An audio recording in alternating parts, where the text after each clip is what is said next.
দেখেন আমাদের ডিএনএস এর ভিতরে আমরা যদি দেখি ডিএনএস ম্যানেজার নামে আমাদের একটা অপশন আছে। ডিএনএস ম্যানেজার টুলস এর ভিতরেও দেখেন ডিএনএস আছে, তাই না? একই জিনিস, ডিএনএস ম্যানেজার অথবা টুলস থেকে ডিএনএস। ঢুকছেন সবাই?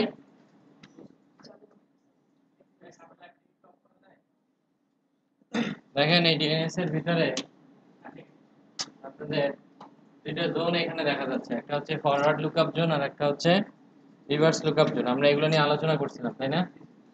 ফরওয়ার্ড লুকআপ জোনের কাজ কি? ডোমেইনের এগেইনস্টে আইপি দেওয়া, তাই না?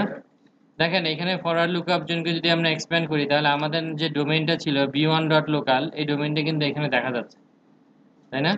b1.local ডোমেইনটা কিন্তু আমরা এখানে দেখতে পাচ্ছি এবং দেখেন এটার ভিতরে বাই ডিফল্ট বিভিন্ন ধরনের এ রেকর্ড এখানে দেওয়া আছে, তাই না? মনে রাখবেন যে কোনো জোনে দুইটা জিনিস অবশ্যই আপনার থাকতে হবে, একটা হচ্ছে নেম সার্ভার এবং আরেকটা হচ্ছে স্টার্টআপ অথরিটি, এসওএ। তো এই দুইটা জিনিস মনে রাখতে হবে এই কারণে, কারণ আপনি যখন উইন্ডোজে কোনো একটা ডোমেইন ডিএনএস ক্রিয়েট করবেন এই দুইটা অটোমেটিক্যালি ক্রিয়েট করে দিবে, কিন্তু লিনাক্সে যখন আমরা এই কাজটা করতে যাবো আমাদেরকে অবশ্যই ম্যানুয়ালি এই দুইটা জিনিস অ্যাড করে দিতে হবে, এটা বাই ডিফল্ট থাকতেই হবে।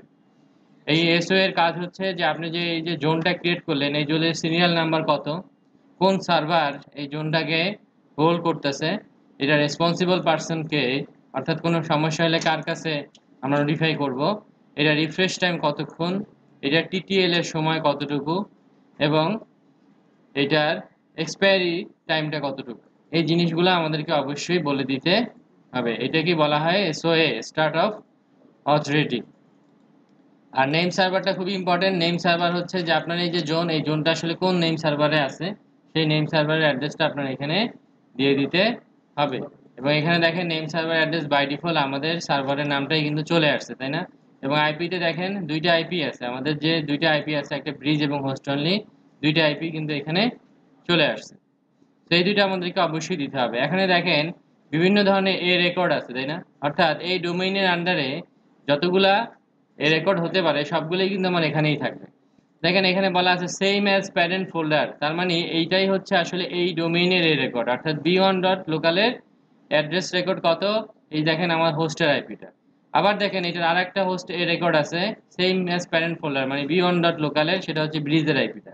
যেহেতু আমাদের দুইটা আইপি সেজন্য দুইটা আইপি কিন্তু আলাদা আলাদা ভাবে দুইটা এ রেকর্ড এখানে অটোমেটিক্যালি তৈরি হয়ে গেছে, তাই না? পরে দেখেন bitm-pc, এটা কে? এটা হচ্ছে আমাদের ক্লায়েন্ট মেশিন। এইখানে bitm-pc তার মানে পুরো ডোমেইনটার নাম কি? পুরো ডোমেইনটার নাম হচ্ছে bitm-pc ডট b1.local। এই b1.local এর আন্ডারে, তাই না? আমরা বলছিলাম যাই করবো সব আগে চলে আসবে, তাহলে bitm-pc ডট b1.local, তার আইপি কত? এই যে দেখেন মেশিনের, ক্লায়েন্ট মেশিনের যে আইপিটা অটোমেটিক্যালি কিন্তু সেই আইপিটা এখানে চলে আসছে। এরপরে দেখেন আবার আরেকটা আছে উইন, এটা হচ্ছে আমাদের সার্ভারের, তাই না? একটা হচ্ছে প্রাইমারি সার্ভার আর একটা হচ্ছে কি সেকেন্ডারি সার্ভার, তাই না? প্রাইমারি সার্ভার তো নিজেই, আর সেকেন্ডারি সার্ভারে দেখেন এখানে আইপি চলে আসবে। সো আমাদের কেসে এই যে দেখেন সেই আইপি গুলো কিন্তু এখানে দেখাবে। সো আমাদের এখানে যেহেতু সেকেন্ডারি সার্ভার এখন অ্যাক্টিভ নাই তাই শুধুমাত্র প্রাইমারি সার্ভারের আইপিটাই দেখাচ্ছে, এবং প্রাইমারি সার্ভারের আইপি তো নিজেই, তাই না? যে কারণে দেখেন এই যে ব্রিজের আইপি এবং হোস্টের আইপি দুইটাই কিন্তু এখানে দেখাচ্ছে। যদি আপনার সেকেন্ডারি সার্ভারটা আপনি অ্যাক্টিভ করেন দেখবেন ওর আইপি গুলো এখানে চলে আসবে। তো এইভাবে আমরা চাইলে বিভিন্ন এ রেকর্ড তৈরি করতে পারি। সো আমরা আজকে টেস্টিং এর জন্য একটা নতুন জোন তৈরি করি ফরওয়ার্ড লুকআপ জোনের আন্ডারে। সো আপনি এখানে নিউ জোন, ফরওয়ার্ড লুকআপ জোনে, কোথায়? ফরওয়ার্ড লুকআপ জোন, এখানে আমরা নিউ জোন ক্রিয়েট করব। নিউ জোন ক্রিয়েট করার পর দেখেন একটা উইজার্ড ওপেন হয়েছে, তাই না? উইজার্ডে next primary zone, secondary zone নাকি স্টাফ জোন। প্রাইমারি জোন মানে হচ্ছে এই সার্ভারটাই হচ্ছে অথরিটিভ নেম সার্ভার, তাই না? এটা কি বলা হয় প্রাইমারি জোন। সেকেন্ডারি জোন হচ্ছে যে ধরেন অন্য কোনো একটা সার্ভার আছে প্রাইমারি, আপনি তার একটা কপি রাখবেন জাস্ট, তাহলে এটা হবে সেকেন্ডারি জোন। স্টাফ জোন মানে কি? স্টাফ জোনে আসলে শুধুমাত্র আপনার এনএস নেম সার্ভারের ইনফরমেশন, স্টার্টআপ অথরিটি এসও এর ইনফরমেশন এবং পসিবলি এ রেকর্ড, শুধুমাত্র এই জিনিসগুলাই থাকবে, এছাড়া কিন্তু আর কিছু থাকবে না। এবং স্টাফ জোন কখনোই অথরিটিভ নেম সার্ভার হবে না, এটা কখনোই অথরিটিভ জোন সার্ভার হবে না। তো আমরা যে নেম সার্ভারটা ক্রিয়েট করব, যে জোনটা ক্রিয়েট করব সেটা হচ্ছে প্রাইমারি জোন। নেক্সট এই জোনটা কোথায় কাজ করবে? To all DNS server running on domain controller in this domain, তার মানে এই ডোমেইনের কন্ট্রোলারের আন্ডারে এই যে b1.local এর যতগুলো ডোমেইন কন্ট্রোলার থাকবে সবগুলোতেই এই নেম সার্ভারটা অটোমেটিক্যালি রেপ্লিকেট হয়ে যাবে। আপনি যদি ফরেস্ট দিয়ে দেন তাহলে b1.local ফরেস্টের যদি নতুন কোনো ডোমেইনও খুলেন সেই ডোমেইনেও এই ডিএনএসটা অটোমেটিক্যালি রেপ্লিকেট হয়ে যাবে। বুঝা গেল? আর একটা আছে to all domain controller for Windows 2000 compatibility. তো পুরনো ভার্সনের ক্ষেত্রে এটা রিকোয়ার্ড আছে, আমাদের দরকার নেই। তো আমরা করতেছি আমাদের এই ডোমেইনের আন্ডারে যতগুলো ডোমেইন কন্ট্রোলার থাকবে সব জায়গাতেই অটোমেটিক্যালি এই জোনটা রেপ্লিকেট হবে। অর্থাৎ আমার যে প্রাইমারি সেকেন্ডারি যতগুলি সার্ভারে আমি এরকম করবো, চাইল্ড সার্ভার বলি বা যাই করি না কেন, এই ডোমেইনের আন্ডারে যতগুলো ডিসি থাকবে সবগুলাতেই এই জোনটা অটোমেটিক্যালি রেপ্লিকেট হবে। Next, zone name. এই জায়গায় আপনাকে ওই ডোমেইনের নেমটা লিখতে হবে। জোন নেম কি লিখবেন? ধরেন আপনার আছে google.com, তাহলে আপনি কি লিখবেন? google.com। বুঝা গেল?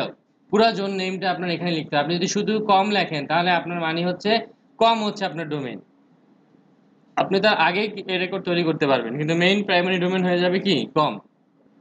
তো আপনি যদি নিজে একটা কম সার্ভার হইতেন, যে টিএলডি সার্ভার হইতেন, তাহলে আপনি শুধুমাত্র কম নেট ওয়ার্ড এগুলো আপনি ওপেন করতেন।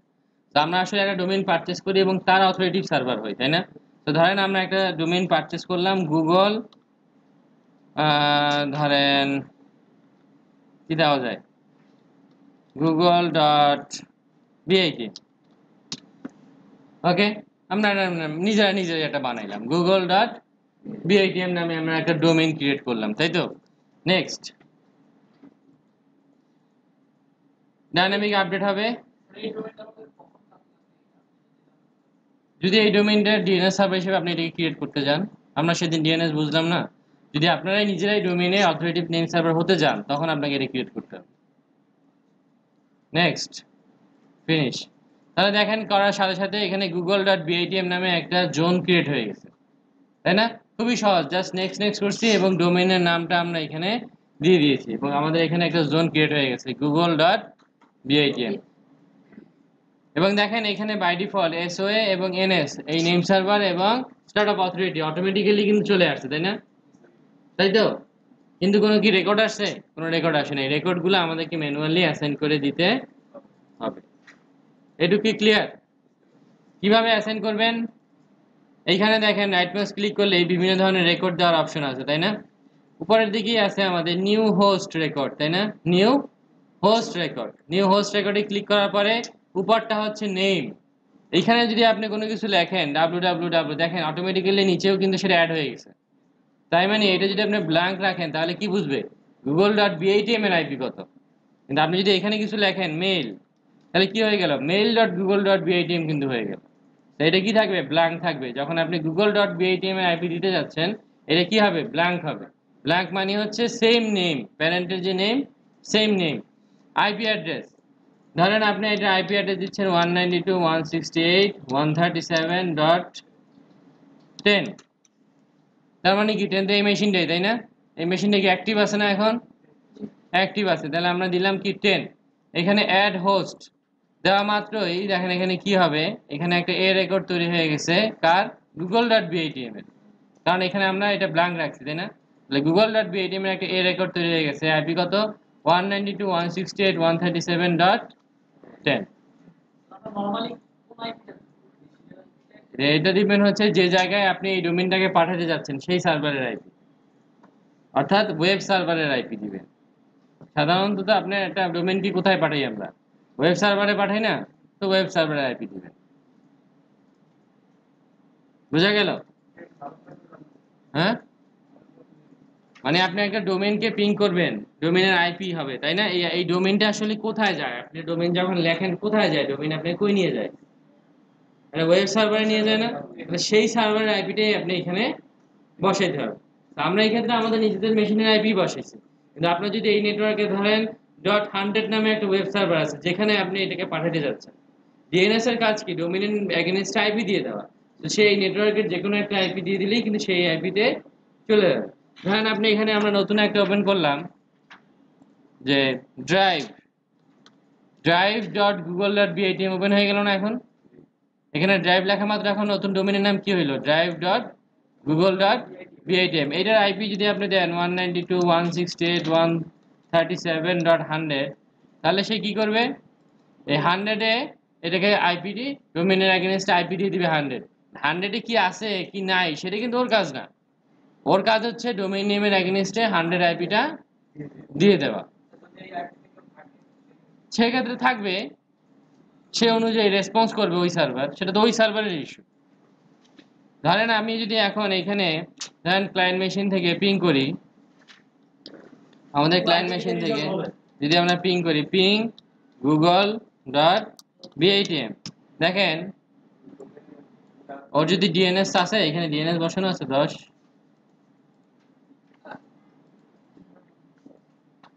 বসা এটাই তো আইপি তাই না, মেশিন আইপি এটাই না?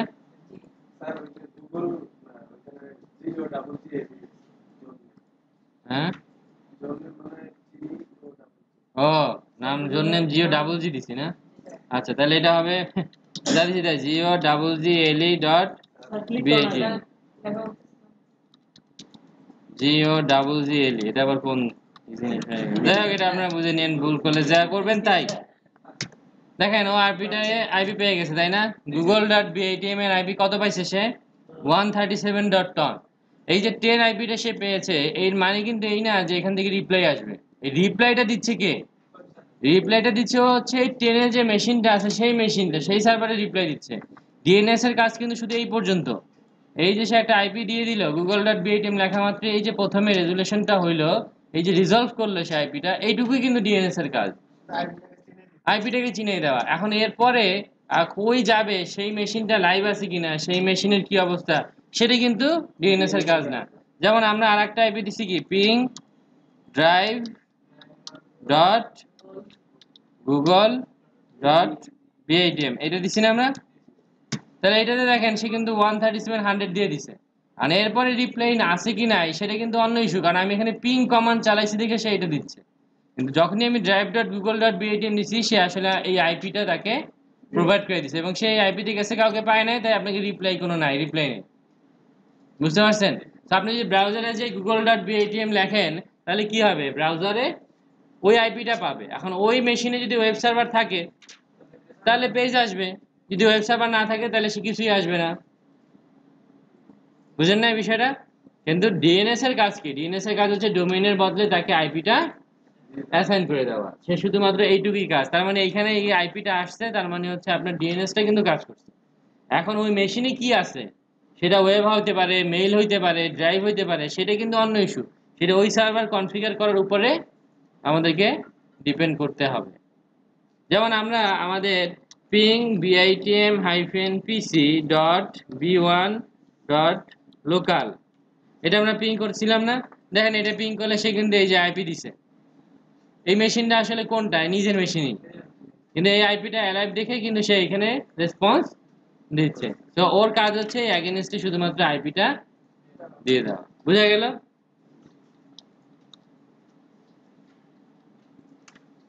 তাহলে এখন ধরেন আমরা এখানে যদি আরেকটা ওপেন করতে চাই, তাহলে কি করব? হোস্ট রেকর্ড দিতে চাইলে নিউ হোস্ট রেকর্ড, ধরেন আমি দিলাম ফেসবুক। তাহলে এখন পুরো ডোমেইন নেম কি হইলো? facebook.google.bitm, তাই না? তাই তো হয়েছে। এইটার ধরেন যে আমরা একটা আইপি দেই 192.168.137.10 বা ধরেন 50, তাহলে কি হবে? সে 50 আইপিটা পাবে, কিন্তু পিং রিকোয়েস্ট কি পাবে? কারণ আমাদের তো নাই, আছে কি দিছি আমরা? Facebook dot Google dot BITM. এখন দেখেন এই ক্লায়েন্ট মেশিনের আইপি কত? 50। তাহলে কি করবে সে? সে কিন্তু পিং পেয়েছে, তাই না? কারণ ওই মেশিনটা লাইভ, এই জন্য ওই মেশিন থেকে রেসপন্স আসছে। কিন্তু আইপি কাজ কিন্তু এই প্রথম লাইনটাই, তাই না? এই যে আইপিটা পেয়েছে, তার মানে আপনার ডিএনএস ঠিক মতোই কাজ করছে। বুঝা গেল? তাহলে আমরা কোন রেকর্ডটা দেখলাম? এ রেকর্ড, তাই না? এখন আপনি যখন এ রেকর্ড করবেন, এ রেকর্ড ছাড়া দেখেন নিচে আর একটা অপশন আছে, সি নেম। সি নেম আসছে না? সি নেম মানে হচ্ছে ক্যানোনিক্যাল নেম বা অ্যালায়েন্স। এটা কি জিনিস? এটা হচ্ছে যে আপনি যদি অন্য কোনো ডোমেইনে পাঠাইতে চান, আপনার এই যে google.bitm এটাকে যদি আপনি অন্য কোথাও অন্য কোনো ডোমেইনের সাথে ট্যাগ করে দিতে চান, তাহলে আপনি এটা ইউজ করতে পারেন। যেমন ধরেন আমি এখানে লিখলাম www, তাহলে কি হয়ে গেল? পুরো নাম তাহলে পুরোটা নাম হয়ে গেল www.google.batm। এটা আসলে কে? এটা তো নিজেই google.batm। তাহলে আমরা যদি নিচের দিকে আবার লিখে দেই গুগল ডট, এটা তো আবার ডাবল google.batm, তাহলে দেখেন এখানে www একটা অ্যালায়েন্স তৈরি হলো, সে কে? google.batm। তার মানে কি, যখন আপনার কোনো একটা ক্লায়েন্ট www.google.batm কে খুঁজতে যাবে, সে প্রথমে কই যাবে? google.batm কে যাবে, তারপরে google.batm এর আবার সে আইপি খুঁজবে। সেই আইপিটা আবার কি কোথায়? সেই আইপিটা হচ্ছে 137.10। কিভাবে অ্যালায়েন্স কাজ করে বুঝতে পারছেন? সিনেম, আমি এই ডোমেইনটাকে এই ডোমেইনে ক্যানোনিকাল করে দিছি, অ্যালায়েন্স করে দিছি। অর্থাৎ কেউ যদি www.google.batm এ যেতে চায় তাহলে তাকে কোথায় পাঠিয়ে দিবে? google.batm এ। এখন এই google.batm এর আইপি কত সেটা আবার google.batm এর যে ডিএনএস সে রেসপন্স করবে। বুঝতে পারছেন কিনা? এই কাজটা করি আমরা একটা ডোমেইন থেকে অন্য একটা ডোমেইনের সাথে কানেকশন করার জন্য। জাস্ট রিকোয়েস্ট ফরওয়ার্ড করে। যেমন ধরেন এখানে আমরা যদি এখন পিং করি, পিং www.google.batm, তাহলে দেখেন সে কিন্তু 10 আইপিটাই দিচ্ছে তাকে। আমরা কিন্তু আইপি বসাই নাই, বসাইছিলাম? সে 10 আইপি কোথা থেকে পাইছে? কারণ google.batm আইপি তো 10ই ছিল। বুঝতে পারছেন? এছাড়াও এখানে আরো অনেকটা ইম্পর্টেন্ট একটা রেকর্ড হচ্ছে এমএক্স রেকর্ড। এমএক্স মানে কি? Mail exchanger. অর্থাৎ আপনি যখন এ রেকর্ড পাঠাচ্ছেন সেখান থেকে তো তার রেসপন্স আসার কথা, কিন্তু এই ডোমেইনে যদি কোনো মেইল আসে, ধরেন এই ডোমেইনে একটা মেইল আসলো যে pavel@google.batm, এটা ইমেল অ্যাড্রেস। এই মেইলটা পাঠাইলে এটা তো যেতে হবে মেইল সার্ভারের কাছে, তাই না? এটা তো অন্য কোনো সার্ভারের কাছে যে লাভ আছে? মেইল সার্ভারের কাছেই যেতে হবে। তাহলে এই মেইল সার্ভারটা কে সেটা বলে দেওয়ার জন্য আলাদা রেকর্ডই আছে, সেটাকে বলা হয় এমএক্স রেকর্ড, মেইল এক্সচেঞ্জার। অর্থাৎ এই ডোমেইন রিলেটেড মেইল সার্ভারটা কে হবে, এটাকে আলাদা রাখা হয় এই কারণে যে আপনি চাইলে যে কোনো একটা এসএমটিপি কনফিগার করে, যার কারণে আপনি মেইল চাইলেই পাঠিয়ে দিতে পারেন। আপনি যখন একটা এসএমটিপি কনফিগার করবেন, সে কিন্তু ওই ডোমেইন যেটা আপনি নাম লিখে দিবেন সেই নাম দিয়ে মেইলটা পাঠিয়ে দিবে। যে রিসিভার সে কিভাবে বুঝবে যেটা আসলে ট্রু মেইল সার্ভার থেকে আসছে কিনা? আপনার gmail.com ধরে আমি এখন একটা বানাইলাম, সার্ভার বানাইলাম, মেইল সার্ভার, নাম দিলাম gmail.com, সেন্ড করে দিলাম মেইল। তাহলে এখন মেইল তো চলে গেল। এখন ইয়াহু কিভাবে বুঝবে যে এটা আসলে জিমেইলের সার্ভার থেকে আসছে নাকি অন্য কেউ এরকম ফেক করছে? তখন সে চেক করবে যে হ্যাঁ, gmail.com এর এমএক্স এ কি রেকর্ড দেওয়া ছিল, সেই সার্ভার থেকে কি মেইলটা আসছে, নাকি এটা অন্য কোনো জায়গা থেকে আসছে। অন্য কোনো জায়গা থেকে আসে স্প্যামে ফেলাই দিবে, যেটা হয় আমাদের, তাই না? দেখেন না প্রায় স্প্যামে চলে যায় মেইল। অন্যতম একটা কারণ হচ্ছে এই জিনিস, মানুষজন ফেক হয়, তাই না? ফেক করে পাঠাই দেয়। আমরা যখন এখানে মেইল সার্ভার ওপেন করবো দেখবেন এখান থেকেও আপনাদের জিমেইলে মেইল যাবে, কিন্তু যাবে স্প্যামে। বুঝতে পারছেন? তাহলে মেইল এক্সচেঞ্জার যদি আমি অ্যাড করতে চাই তাহলে খেয়াল করতে হবে, মেইল এক্সচেঞ্জার কিন্তু আইপি দিয়েও আপনি করতে পারেন, আবার আপনি ডোমেইন নেম দিয়েও করতে পারেন। নিয়ম হচ্ছে ডোমেইন নেম দিয়ে করা। নিয়ম কি? ডোমেইন নেম দিয়ে করা।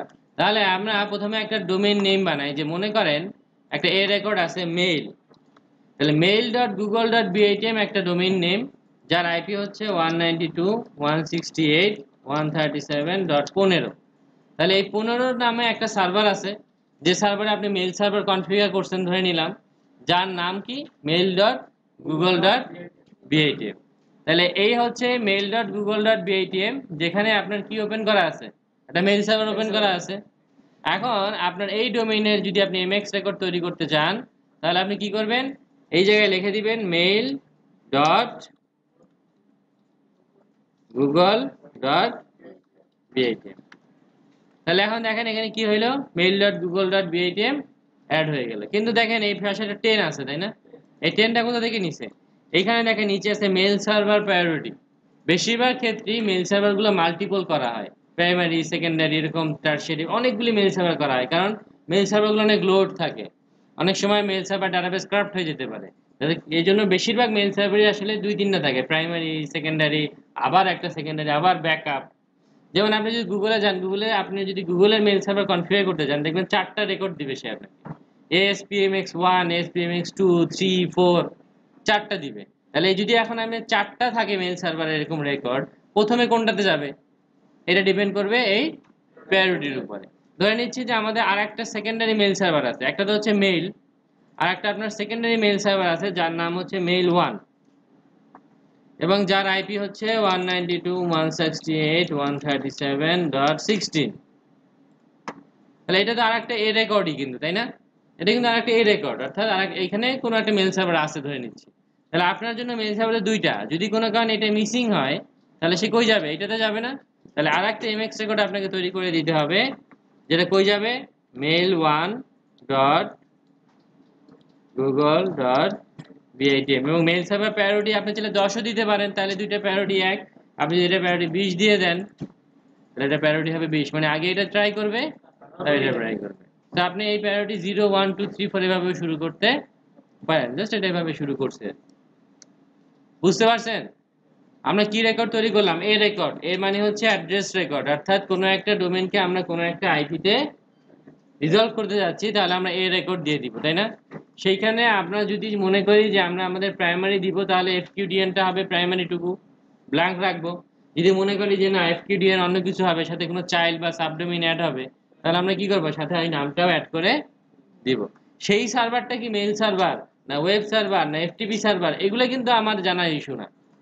ধরেন আপনি একটা এফটিপি সার্ভার করছেন যার নাম হচ্ছে ftp.google.bitm, যার আইপি হচ্ছে 192.168.137.10 অ্যাড হোস্ট। এখন আপনি লিখছেন ftp.google, এর মানে কি এটা এফটিপি সার্ভার? এর মানে কিন্তু এফটিপি সার্ভার না। কেউ যদি লেখে যে ftp.google.bitm তাহলে তাকে এই আইপিতে পাঠাবে।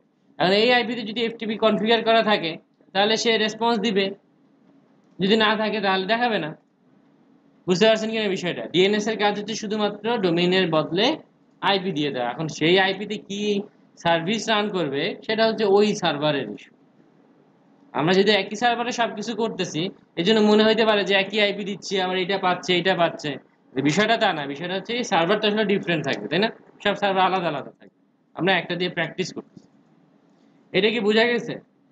এখন দেখেন আমরা যদি আর একটা জোন তৈরি করি, এখানে নিউ জোন, ধরেন আমরা নিউ জোন তৈরি করলাম ফেসবুক ডট বিআইটিএম।